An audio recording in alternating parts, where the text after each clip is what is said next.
यहाँ वह आरेख चुने नीचे दिए गए वर्गों के बीच सही संबंध स्थापित करना है।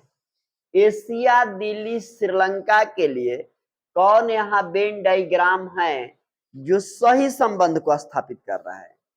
तो ध्यान देके समझिए। एक 3 है ना, इसके लिए वेन डायग्राम है। मान लो इसके लिए भी गोले से सूचित करना है, इसके लिए भी गोले से सूचित करना है, इसके लिए भी गोले से सूचित करना है, दूसरे चीज से नहीं। अब ऐसा है कि इन तीनों 3 के लिए 3-3, सब में 3-3 वेन डायग्राम दिखाए गए हैं, गोला 3-3 दिखाया गया है, लेकिन कौन गोला सही दिखाया गया है इसको चुनना है। तो यहां पर ध्यान दीजिए, एशिया क्या है?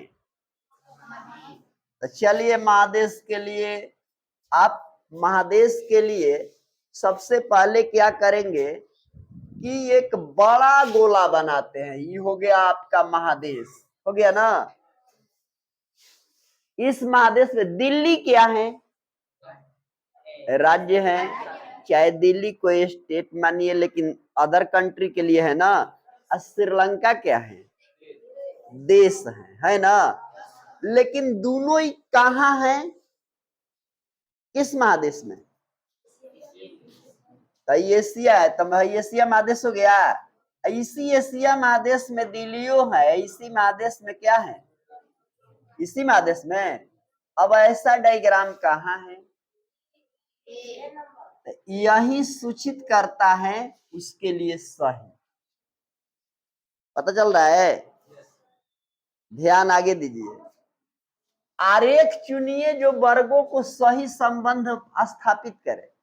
देखो, पति के लिए भी गोले बनाया गया, अब परिवार के लिए गोले हैं, अब पत्नियों के लिए गोले हैं, है ना। अब मान लो परिवार होता है, तो परिवार के अंदर में पति, पत्नी, चाचा, मामा, चाची, दादी, फलना चिलना सब होता है ना। परिवार का प्रारूप थोड़ा बड़ा होता है ना। तो इस परिवार में कौन कौन भाई आ सकते हैं? तो सब कोई आता है। तो हमको तो दिखाना है किसको? पति और तो परिवार के अंदर पतियों आएंगे, आप पत्नियों आएगी। तो कौन डायग्राम दिख रहा है वैसा? यहाँ पर कहता है कि आरेख चुनिए दिए गए वर्गों के बीच सही संबंध स्थापित करे। सेव, फल, गाजर, 3 चीज दिया है। तो फल में तो बहुत चीज आते हैं, तो फल के लिए हम एक डायग्राम बनाते हैं, गोला। फल हो गया ये। फल में कौन कौन फल आता है? आम, अमरूद, सेब, नाशपाती, संतरा, फलना चिलना सब आता है। तो इसमें एक एक फल का नाम दिया, किसका? तो फल है, तो फल के अंदर किसको रख दिए? सेब को रख दिए। लेकिन गाजर के लिए गोला कहाँ रखेंगे? तो गाजर फल है कि नहीं है? गाजर फल नहीं है, गाजर सब्जी है, इसलिए इसमें घुसेगा वो। तो यहाँ के अलगा राखे के। अब ऐसा कहाँ बा? पता चला? ऐसे पकड़ते हैं।